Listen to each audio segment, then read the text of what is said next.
ਅੱਜ मैं तुहानूं दोबारा पंजाबी शायरी सुना रहा जिहदा उनवान है पेश आ जाती है। पेश आ जाती तो मुराद है यानी मुश्किल च बंदा पै जाता है। नफस ना करिए जेर ते पेश आ जाती है। गौर तलब गल है। नफस ना करिए जेर ते पेश आ जाती है। हिरसां लैन घेर ते पेश आ जाती है। हिरसां लैन घेर ते पेश आ जाती है। वरे नालों लम्मी कट्टी रात तो बाद, वरे नालों लम्मी कट्टी रात तो बाद होवे ना सवेर ते पेश आ जाती है। होवे ना सवेर ते पेश आ जाती है। अगला शेर है जी। चानन दे हिले ने जेड़े उन्हां लई, जिन्हां हमेशा रोशनी चानन वेख्या, चानन दे हिले ने जेड़े उन्हां लई हो जाए गुप हनेर ते पेश आ जाती है।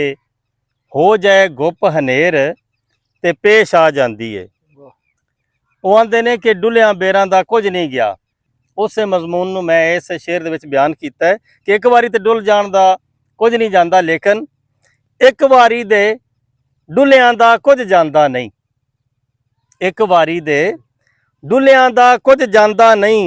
बैंज है डुलन बेर ते पेश आ जाती है। बैंज है डुलन बेर ते पेश आ जाती है। तुसी स्कूल दे दौर च वो कहानी सुनी होनी है जिहदे विच एक बच्चा जिहड़ा है वो बार बार शोर पांदा है कि शेर आ गया, शेर आ गया। जदों देहात वाले पिंड वाले आउंदे ने अगे शेर नहीं हुंदा ते वो आंदा मैं ते मजाक कीता सी। उस मजमून नूं बयान कीता है। लोकां सदिए शेर शेर दा रौला पा, लोकां सदिए शेर शेर दा रौला पा, आ जाए असली शेर ते पेश आ जाती है। आ जाए असली शेर ते पेश आ जाती है। एक और अखान है कि सुबह दा भुलिया अगर शाम नूं वापस आ जाए तो उन्होंने भुलिया नहीं आख्या जाता, लेकिन अगर शाम तू होर देर करे तो फिर की हुंदा है।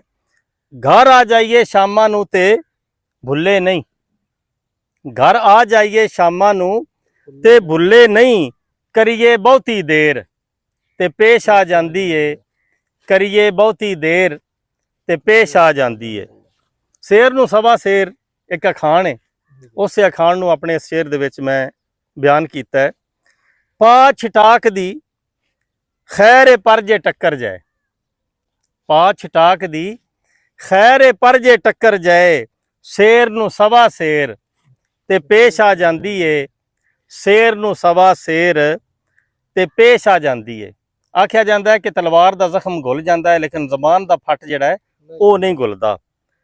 फट जबान दे छुरियां नालों डूगे ने, फट जबान दे छुरियां नालों डूगे ने, दिल विच कर देन छेर ते पेश आ जाती है।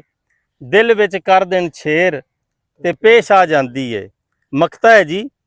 असली नस्ली एक जिया चंगा हुंदा, बेली एक भी होवे लेकिन असली होवे, नस्ली होवे, खानदानी होवे।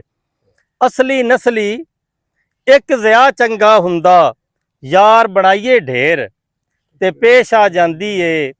यार बनाइए ढेर ते पेश आ जाती है। नफस ना करिए जेर ते पेश आ जाती है। हिरसां लैन घेर ते पेश आ जाती है।